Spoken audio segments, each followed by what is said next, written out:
Welcome to my channel. ఈ వీడియోలో చాలా తేలికగా మనం రోజ్ వాటర్ని ఇంట్లోనే ప్రిపేర్ చేసుకోవచ్చు. అది ఎలాగో చూద్దాం.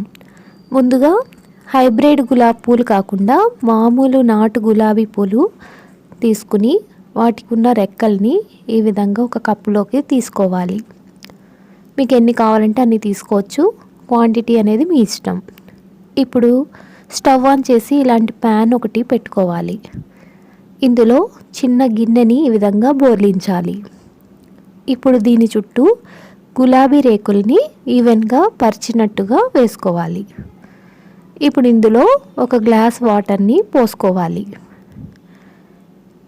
చూసారు కదా, ఇలాగా వాటర్ని పోసేసుకుని ఇలాంటి చిన్న గిన్నెని ఈ విధంగా దాని మీద పెట్టాలన్నమాట. ఇప్పుడు దీని మీద మొత్తం కవర్ అయ్యే వరకు ఇలాంటి ప్లేట్ను ఒకదాన్ని పెట్టుకోవాలి. కవర్ చేసేయాలి మొత్తం అన్నమాట. ఇప్పుడు ఐస్ క్యూబ్స్ని కొద్దిగా ఎక్కువగానే తీసుకుని ఈ ఐస్ క్యూబ్స్ అన్నిటినీ వేసుకోవాలి. ఈ ప్లేట్ మీదకి తీసేసుకోవాలి. స్టవ్ని మటుకు సిమ్లోనే పెట్టుకోవాలి. ఈ ఐస్ క్యూబ్స్ అన్నీ కరిగి ఆవిరి అంతా ఆ గిన్నెలోకి ఇంకే వరకు మనం వెయిట్ చేయాలి. సిమ్లోని స్టవ్ని పెట్టుకుని ఈ ఐస్ క్యూబ్స్ అన్నీ కరిగాక ఈ విధంగా మూత తీసి చూస్తే రోజ్ వాటర్ అనేది ఈ విధంగా గిన్నెలోకి వచ్చేస్తుందన్నమాట.